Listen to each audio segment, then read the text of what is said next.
हाय hello नमस्कार विद्यार्थियों, welcome back to our YouTube channel. कैसे हैं आप सब?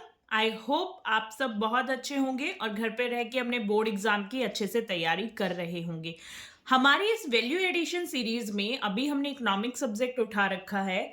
आगे चलकर हम कॉमर्स से रिलेटेड और भी सब्जेक्ट्स उठाएंगे जिसमें बिजनेस स्टडी और अकाउंटेंसी भी होगा, लेकिन अभी के लिए हमने इकोनॉमिक उठा रखा है। और एक इकोनॉमिक्स की चेन में आज का जो टॉपिक है वो है एग्रीगेट डिमांड। एग्रीगेट डिमांड हमारे आपके सिलेबस में दे रखा है जो अच्छी खासी वेटेज रखता है। इसको आज हम स्टार्ट करेंगे। सो एग्रीगेट डिमांड में सबसे पहला कॉन्सेप्ट हम शुरू करते हैं, लेकिन आगे बढ़ने से पहले अगर आप हमारे साथ नहीं जुड़े हैं तो अभी जुड़ जाइए, सब्सक्राइब कर दीजिए चैनल। और अगर जुड़े हुए हैं तो इस वीडियो को लाइक कीजिए, शेयर कीजिए, क्योंकि ये बहुत यूजफुल होने वाला है रिवीजन के तहत। Okay, sorry for fumble. सबसे पहले जो टॉपिक है वो है aggregate demand and it's component. Okay, aggregate demand क्या होता है? एक गिवन टाइम पीरियड में एक गिवन इनकम में जो पूरी इकोनॉमी में रह रहे लोग डिमांड कर रहे हैं, एग्रीगेट डिमांड। हमने जब 11th क्लास में माइक्रो में डिमांड पढ़ा था तो हमने एक इंडिविजुअल की डिमांड के बारे में बात किया था। एग्रीगेट डिमांड यानी कलेक्टिव डिमांड, जो एक इकोनॉमी के लोग हैं उन सब की डिमांड को मिलाकर हम एग्रीगेट डिमांड बनाते हैं। अगर हम इसके एक फॉर्मल डेफिनेशन देखें तो total demand of final goods and services in an economy, यानी एक इकोनॉमी में फाइनल गुड्स और सर्विसेज की डिमांड जो all sector, what I said before कि कलेक्टिवली डिमांड यानी सभी लोगों की demand, that's mean all sector demand planning to purchase at given level of income during a period of time। period of time क्या होगा? 1 year होगा। हम short term की बात कर रहे हैं। एक इनकम का लेवल दे रखा होगा, उसके तहत पूरा एक इकोनॉमी, उस इकोनॉमी में जितने भी सेक्टर है, जितने भी लोग हैं, मिलकर कितनी डिमांड कर रहे हैं फाइनल गुड्स आउटपुट्स की, सर्विसेज की, उसको हम एग्रीगेट डिमांड कहते हैं। हिंदी में मैं कहूं तो अंतिम वस्तुएं और सेवाओं की कुल मांग जो एक अर्थव्यवस्था में दिए गए आय के स्तर एक निश्चित समय अवधि के दौरान खरीदने की योजना बनाते हैं। इसका मतलब ये नहीं होना चाहिए कि आप अननोइंगली किसी भी टाइम पीरियड का डिमांड ले रहे हैं। एक टाइम पीरियड स्पेसिफिक होना चाहिए कि आपने 1 साल की डिमांड ली है, 2 साल की डिमांड ली है या 3 साल की डिमांड ली है। हम यहाँ पर शॉर्ट टर्म की बात करते हैं तो शॉर्ट टर्म में हम यूजुअली 1 साल लेते हैं। हम 1 साल की यहाँ पर डिमांड की बात कर रहे हैं। आई होप एग्रीगेट डिमांड बहुत अच्छे से क्लियर हो गया होगा कि aggregate demand as a name suggesting collective demand of what, who, collective demand of पूरा इकोनॉमी का, उस इकोनॉमी में जितने भी लोग रह रहे हैं उनका। ओके, सो नेक्स्ट है कंपोनेंट ऑफ डिमांड। जो हमने डेफिनेशन लिखी है उसी से ड्राइव करके हम इस कॉन्सेप्ट को लेके आएंगे। अब आप मुझे एक बात बताइए, एक इकोनॉमी में, एक देश की इकोनॉमी में, ये हमारा इंडिया है, इंडिया की इकोनॉमी में कौन कौन होगा? इंडिया की इकोनॉमी में हम लोग भी होंगे जो कि कंज्यूमर है। इंडिया की इकोनॉमी में इंडस्ट्रीज भी होंगी जो कि प्रोड्यूस कर रही होंगी चीजों को। इंडिया की इकोनॉमी में गवर्नमेंट भी होगी, प्लस इंडिया की इकोनॉमी में वर्ल्ड का, रेस्ट ऑफ द वर्ल्ड का भी कुछ कंट्रीब्यूशन होगा। तो अगर मैं इसी से, अगर इन सब की कलेक्टिव डिमांड को मैं एग्रीगेट डिमांड कहती हूं तो एग्रीगेट डिमांड में ये सारे इंक्लूड हो रहे हैं। अब अगर कोई कंज्यूमर है वो डिमांड किस लिए करेगा? कंजप्शन के लिए करेगा। ओके, अगर जो इंडस्ट्रीज हैं वो किसके लिए डिमांड कर रही होंगी? वो इन्वेस्टमेंट के लिए डिमांड कर रही होंगी। जी ठीक है। जो गवर्नमेंट है वो गवर्नमेंट अपने खर्चे, एक्सपेंडिचर के लिए डिमांड कर रही होगी। और जो रेस्ट ऑफ द वर्ल्ड के साथ डिमांड हो रही होगी उसको हम किसका नाम देंगे? उसको हम इंपोर्ट्स का नाम दे देते हैं, लेकिन हम इसको यहां लिखेंगे नेट एक्सपोर्ट्स। ठीक है, वो इंपोर्ट के रूप में हमसे डिमांड कर रहा होगा। तो जब अगर हम एग्रीगेट की बात करते हैं तो हम एग्रीगेट डिमांड में अब हमारे कंज्यूमर्स का कंजप्शन, इंडस्ट्रीज की इन्वेस्टमेंट, गवर्नमेंट का खर्चा और रेस्ट ऑफ द वर्ल्ड का हम नेट एक्सपोर्ट्स को इंक्लूड करते हैं। लेकिन हमारे सिलेबस में क्लोज्ड इकोनॉमी की बात हो रही है, क्लोज्ड इकोनॉमी की। क्लोज्ड इकोनॉमी का मतलब जिसमें rest of the world cut गया। और टू सेक्टर इकोनॉमी की हम बात करेंगे तो टू सेक्टर इकोनॉमी में हमारा गवर्नमेंट भी कट गया। जब हमारा क्लोज्ड इकोनॉमी में फॉरेन कट गया और हमारी गवर्नमेंट कट गई तो हमारे पास कौन बचा? हम कंज्यूमर और इंडस्ट्रीज। तो अल्टीमेटली एडी में कौन कौन से कंपोनेंट हुए? कंजप्शन और इन्वेस्टमेंट। हेंस जो अगर कोई आपसे पूछे कि इलिब्रेट द कंपोनेंट ऑफ एडी या एडी के घटक, तो सिंपली हम कह देंगे कि एडी किससे मिलके बना है? एडी मिलके बना है कंजप्शन से और इन्वेस्टमेंट से। क्या हम यहां तक सब साथ हैं? क्या हमको क्लियर है ये बात कि एडी के कंपोनेंट्स कैसे हैं और क्यों हैं? ओके, अब हम एडी की एक खुल के बात कर लेते हैं। अब एडी में हमको इतना ही जानना था, AD that's mean aggregate demand, कि जिसमें कलेक्टिव डिमांड है प्लस किन लोगों की डिमांड है, कौन कौन इसमें इंक्लूड होगा, हमने इसकी बात कर ली।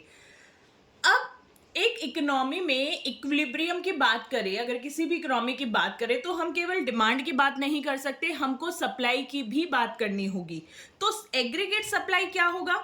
एग्रीगेट सप्लाई होगा value, total value of total final good available in economy during a time of period. याद रखना, जब भी हम किसी भी चीज की बात करते हैं वो रिलेटिव टर्म में होती है, और वो किसके रिलेटिव टर्म में है? हमारे यहाँ टाइम में है। जैसा कि अगेन हमने जब माइक्रो में पढ़ा था सप्लाई के बारे में, तो हमने बात की थी एक सप्लायर की। यहाँ हम बात कर रहे हैं एग्रीगेट सप्लाई की। एग्रीगेट सप्लाई की हम क्यों बात कर रहे हैं? क्योंकि हम पूरे इकोनॉमी की सप्लाई की बात करें, पूरे इकोनॉमी में जितने भी गुड अवेलेबल है, जो सारे प्रोड्यूसर मिलके बेचना चाहते हैं, उसको हम एग्रीगेट सप्लाई में रखेंगे। ओके, उससे पहले मैं आपको ये बता देती हूँ कि एग्रीगेट सप्लाई को ही नेशनल इनकम के इक्वल माना जाता है, या ये इसके इक्वल होता है। रीजन बिहाइंड क्या होता है? नेशनल इनकम क्या है? National income is GDP. GDP मतलब जितने भी गुड्स और सर्विसेज हैं, फाइनल गुड्स और सर्विसेज हैं, उनकी वैल्यू। और सप्लाई में भी क्या है? सप्लाई में भी क्या है? Total value of final goods. तो जो दोनों की डेफिनेशन है, दैट इज नेशनल इनकम की और एग्रीगेट सप्लाई की, वो सिमिलर है। एक तो रीजन इसका ये हो गया।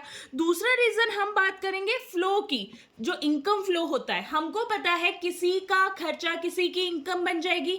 जब गुड सप्लाई के लिए कौन से गुड अवेलेबल होंगे? जिसको प्रोड्यूस किया गया होगा, और प्रोड्यूस करने के लिए कुछ खर्चा लगा होगा। वही खर्चा किसी की जाके इनकम भी बनी होगी, फैक्टर इनकम भी बनी होगी। तो नेशनल इनकम में हम कौन सी इनकम्स को इंक्लूड करते हैं? फैक्टर इनकम को इंक्लूड करते हैं। तो अल्टीमेटली जितनी भी आपकी सप्लाई है, दैट इज एग्रीगेट सप्लाई, वो आपके इनकम के बराबर होगी, नेशनल इनकम के बराबर होगी। क्या हम यहाँ क्लियर हैं?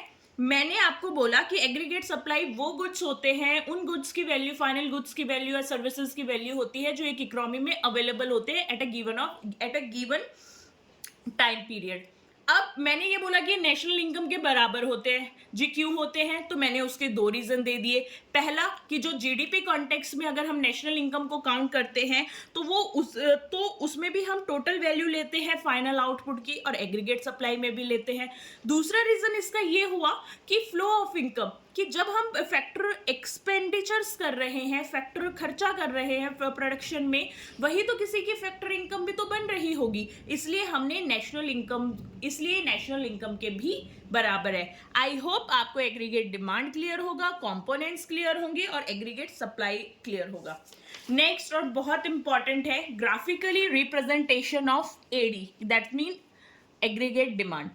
एडी को ग्राफिकली रिप्रेजेंट करने से पहले हमको इसके कंपोनेंट्स पता होने चाहिए, और पीछे हमने देखा कि एडी किसके बराबर होता है? कंजप्शन और इन्वेस्टमेंट के। ओके, हम यहाँ पे सबसे पहले कंजप्शन की बात कर लेते हैं। कंजप्शन दैट्स मीन उपभोग। अच्छा, इसके लिए हम इंडिविजुअल बात कर लेते हैं, तब हम एक कलेक्टिव जब हम ग्राफ बनाएंगे तो हम अनेबल होंगे इसको समझने के लिए।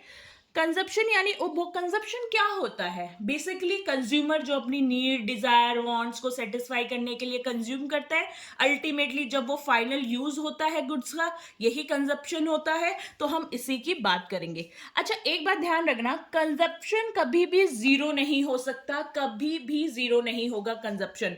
क्यों नहीं होगा? उसका एक एग्जाम्पल मैं लेके चलती हूँ। जब लॉकडाउन लगा था, जब कोरोना आया था और लॉकडाउन लग गया था, तो सोर्स ऑफ इनकम क्या था? जीरो था। जब वो सोर्स ऑफ इनकम जीरो था, लेकिन हम कुछ तो खर्चे कर रहे थे, हम खा तो रहे थे, तो वो राशन पे कोई तो खर्चा हो रहा था, चाहे वो गवर्नमेंट कर रही हो चाहे हम कर रहे हो, लेकिन राशन पे कहीं तो खर्चा हो रहा था।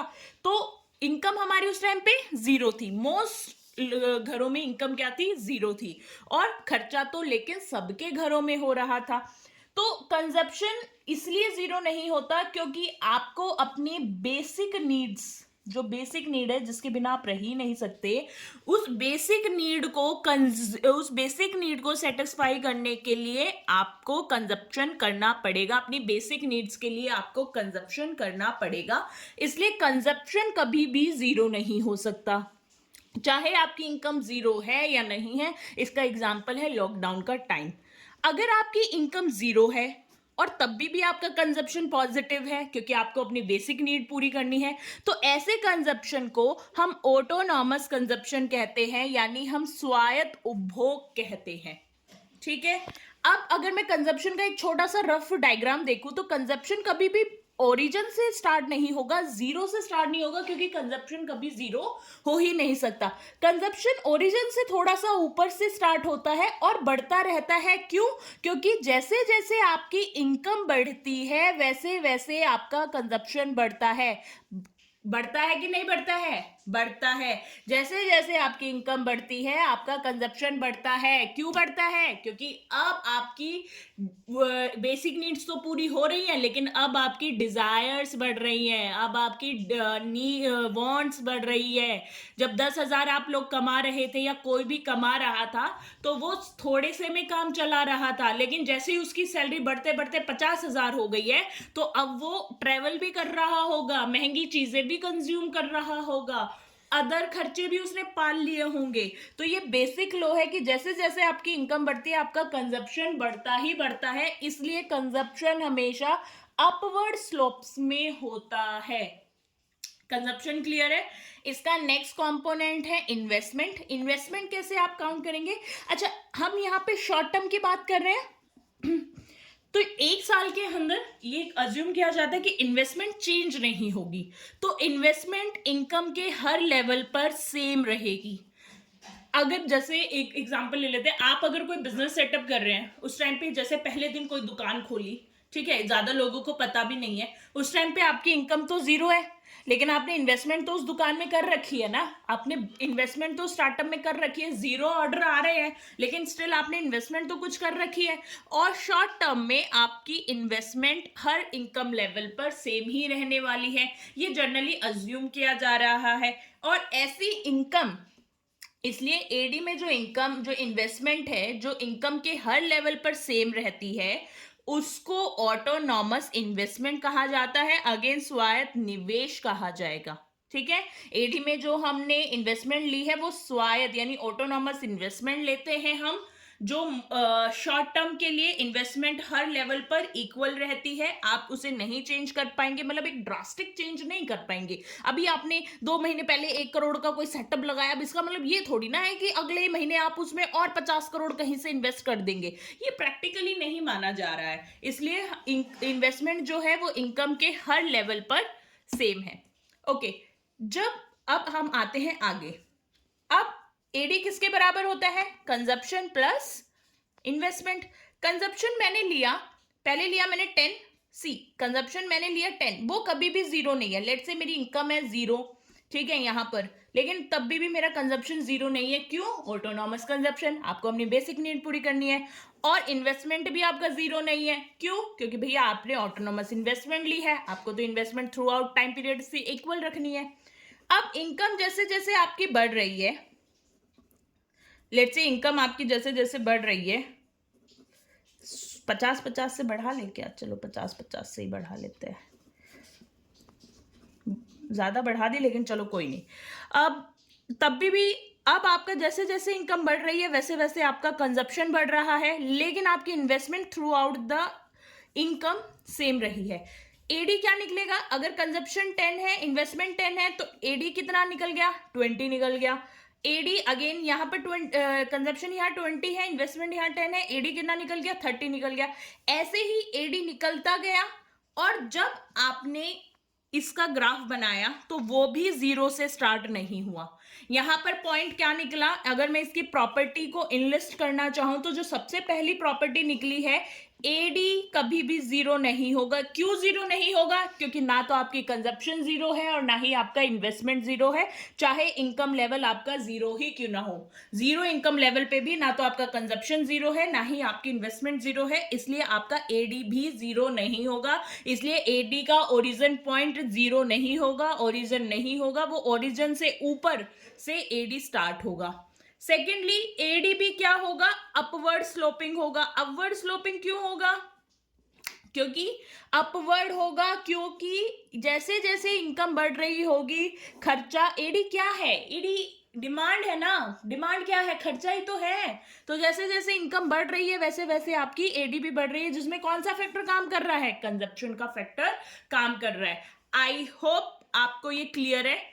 जब भी एडी का क्वेश्चन आएगा, जब भी हम एडी का क्वेश्चन करेंगे, तो सबसे पहले हम एडी को डिफाइन करेंगे, फिर हम एडी के कंपोनेंट्स लिख देंगे, that is AD is equal to C plus I, और हम एक ये टेबल बना देंगे आप, और ये एक रफ डायग्राम बना देंगे। आप ये मत करने बैठना पेपर में कि आपने एक डायग्राम, आपने एक टेबल बनाया है, उस टेबल से रिलेटेड आप ग्राफ में पॉइंट कर रहे हैं, कंफ्यूज हो जाएंगे, बहुत गलत हो जाएगा, टाइम बहुत वेस्ट हो जाएगा। आपको क्या करना है? एक बेसिक टेबल, आपको कॉन्सेप्ट समझ आ गया ना कि कंजप्शन कभी जीरो नहीं होगा। अब ये मैंने किसी बुक से देख के नहीं बनाई है, मुझे पता है कंजप्शन जीरो नहीं होगा, और आई इन्वेस्टमेंट सब लेवल पे इक्वल होगा, तो और कंजप्शन बढ़ती इनकम के साथ बढ़ेगा।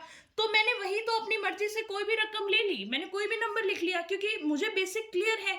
ऐसे आपको बेसिक क्लियर होंगे तो आप कोई भी टेबल बना पाएंगे, और ग्राफ तो आपको याद हो ही जाएगा। आपको इतनी बार प्रैक्टिस, आपको तो रिवीजन के टाइम इतनी बार हो जाएगा कि आपको क्या करना है, पेपर में जाना है और लाइनें खींचनी और एक ऐसा ग्राफ बना देना है, हो गया, सिंपल। तो इसलिए बेसिक बहुत ज्यादा जरूरी है, क्योंकि कितने ही टेबल याद कर लोगे और कितने ही टेबल के भरोसे डायग्राम्स बना लोगे, कंफ्यूज हो जाओगे। ठीक है, और फिर जो भी आप टेबल या डायग्राफ आप बनाते हैं पेपर में, उसको आपको एक्सप्लेन भी करना पड़ता है। जैसे पहले आप एडी को एक्सप्लेन करेंगे, फिर कंपोनेंट्स की बात करेंगे, और अगर क्वेश्चन में बोल दिया कि ग्राफिकली रिप्रेजेंट करो, तो जब आप टेबल बनाएंगे और तो आप उस टेबल को भी एक्सप्लेन करेंगे। आप लिखेंगे उसमें कि अगर हमारी आय, अगर मैं हिंदी में बोल रही हूँ, अगर यदि हमारी आय का स्तर 0 है, उस पे भी हमारा उपभोग 10 यूनिट है, रीजन क्या है, क्यों है, वो आप लिख देंगे, और इन्वेस्टमेंट भी है। और उसी तरीके से जब आप ग्राफ बनाएंगे तो आप ग्राफ को भी एक्सप्लेन करेंगे कि आपका एडी एक्स एक्सिस पे आपने इनकम ली है, वाई एक्सिस पे आपने एडी लिया है, और एडी का ग्राफ बढ़ रहा है, क्यों बढ़ रहा है, उसमें आप ये 2 पॉइंट एक्सप्लेन कर देंगे। ओरिजिन से 0 से क्यों नहीं स्टार्ट हुआ, उसमें भी आप ये लिख देंगे। तो यानी बेसिकली आपको इन दोनों को एक्सप्लेन करना पड़ेगा। आई होप आपको क्लियर है। नेक्स्ट, अगर हमने एडी की बात की है, तो हमने अगला टॉपिक जो पढ़ा था वो था एग्रीगेट सप्लाई। उसका हम ग्राफिकली प्रेजेंटेशन देख लेते हैं। उसका ग्राफिकली प्रेजेंटेशन बहुत सिंपल है। जैसा कि मुझे पता है, एग्रीगेट सप्लाई नेशनल इनकम के बराबर होती है, और वो 45 डिग्री की एक स्ट्रेट लाइन होती है। 45 डिग्री का एक स्ट्रेट लाइन, सिंपल। क्यों? क्योंकि इस साइड हमने एएस को लिखा है, इस साइड हमने इनकम को लिखा है, और दोनों तो एक ही बात है, दोनों तो इक्वल है। तो दोनों क्या है, अगर इनकम बढ़ रही होगी तो उतनी ही तो मतलब जितना एग्रीगेट सप्लाई बढ़ रहा होगा उतना ही तो इनकम भी होगी। इसलिए ये 45 डिग्री से बढ़ रहा है। ये सिंपल सा है, अगर इसकी आपको ग्राफिकली रिप्रेजेंटेशन करनी है तो। आई होप मैं यहां तक क्लियर हूं। आई होप हमने ये सारी चीजें समझ ली है, जिसमें हमने आज एग्रीगेट डिमांड के बारे में समझा है, कंपोनेंट्स के बारे में समझा है, एग्रीगेट सप्लाई के बारे में समझा है, और ग्राफिकली रिप्रेजेंटेशन देखा है एडी का, और हमने देखा है एएस का भी ग्राफिकली रिप्रेजेंटेशन। अगेन मैं बार बार कह रही हूं, जब भी क्वेश्चन ग्राफिकली रिप्रेजेंटेशन का आता है तो आप उसमें अपना डायग्राम तो बनाइए ही। अगर कोई भी क्वेश्चन आपको कहता है कि ग्राफिकली किसी भी कॉन्सेप्ट का कि ग्राफिकली रिप्रेजेंट करो इस चीज को, तो उसके लिए आपको टेबल बनानी पड़ेगी। तो टेबल बनाते हुए जब यदि आपके कॉन्सेप्ट बहुत अच्छे से क्लियर है तो आप अच्छे से एक इमेजिनरी टेबल को फॉर्म कर सकते हैं जो कि इनफ है। और ग्राफ तो आपको याद हो ही जाएंगे। जैसे अगर मैं आपसे पूछूं कि डिमांड का ग्राफ कैसा होता है, बेसिकली डिमांड का ग्राफ क्या होता है, डाउनवर्ड स्लोपिंग होता है। सप्लाई का क्या होता है, अपवर्ड स्लोपिंग होता है। ये मैं इंडिविजुअल की बात कर रही हूं, यहां से कंफ्यूज मत करना, ठीक है। अगर मैं आपके सीखे हुए कॉन्सेप्ट की बात कर रही हूँ कि अगर मैं आपको कॉस्ट का ग्राफ बोलूँ तो आप कॉस्ट का ग्राफ, मार्जिनल कॉस्ट का ग्राफ भी आप बना देंगे। यानी सारे ये जो ग्राफ है आपको टेबल से टैली करते हुए नहीं बनाने होते कि यहाँ पर अगर आपने 10 लिखा है तो यहाँ पर भी 10 यूनिट ये करूँ, ये करोगे तो बिल्कुल कंफ्यूज हो जाओगे, पेपर नहीं टाइम पे पूरा हो पाएगा।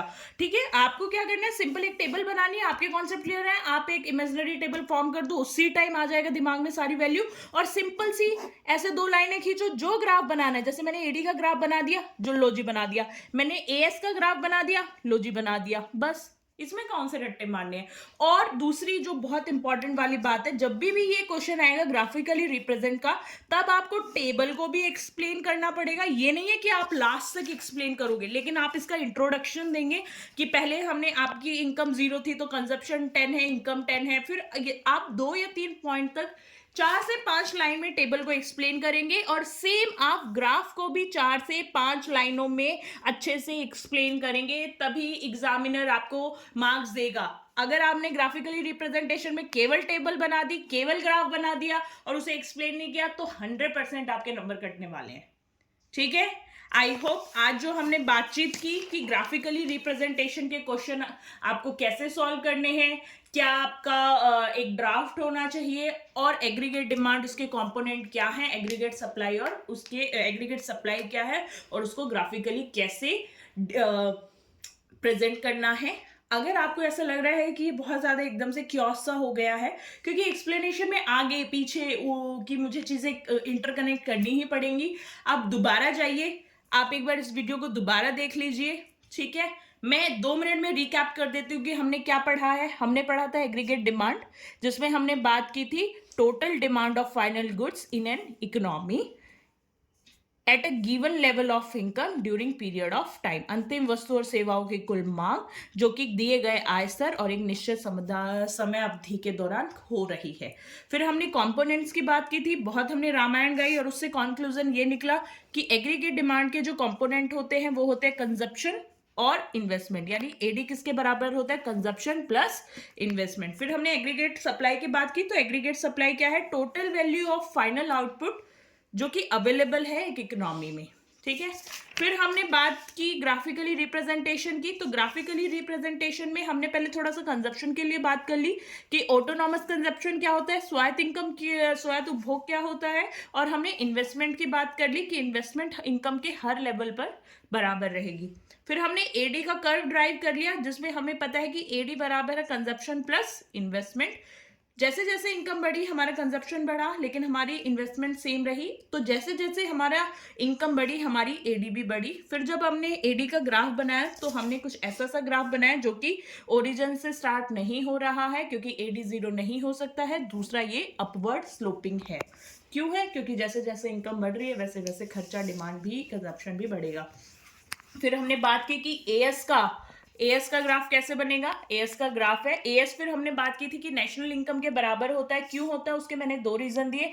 पहला कि जो नेशनल इनकम होती है, जिसको आप जीडीपी भी कहते हैं, जीडीपी क्या होता है, वैल्यू ऑफ आउटपुट होता है, और यही एग्रीगेट सप्लाई भी होता है। दूसरा हमने इसका बताया circular of income, flow of income में हमने बात की किसी का खर्चा किसी की इनकम है। आपने जब गुड प्रोड्यूस किए होंगे तो उसमें कुछ खर्चा हुआ होगा, वही किसी की फैक्ट्री इनकम बन गई होगी, और वही नेशनल इनकम में भी काउंट होती है। फिर हमने बात की कि ग्राफिकली रिप्रेजेंटेशन के अगर क्वेश्चन आते हैं तो आपको कैसे टेबल बनानी है, कैसे ग्राफ बनाने हैं, और उनको एक्सप्लेन करना अनिवार्य है। मैं बार बार कह रही हूं, उनको एक्सप्लेन करना अनिवार्य है, नहीं तो आपके मार्क्स कट जाएंगे। आई होप आपको सब क्लियर हुआ होगा। ये आज के लिए हम इतना ही रखते हैं। आई होप आपको ये वीडियो भी पसंद आई होगी, बिल्कुल आई होगी, और नहीं भी आई है तो भी आप अपने सजेशंस लिख सकते हैं। बट प्लीज़ आप इस वीडियो को शेयर कीजिए, हमारे साथ बने रहिए, अपनी बोर्ड की तैयारी करते रहिए। नेक्स्ट वीडियो तक आप पढ़ाई कीजिए, और हमारी जो क्वेश्चन आंसर की सीरीज है, जो एक क्वेश्चन आता ही रहता है, आप उसके देख के आप अपने क्वेश्चंस की लिखने की प्रैक्टिस कीजिए, ताकि आप बोर्ड में बहुत अच्छे मार्क्स गेन कर सके। Thank you so much.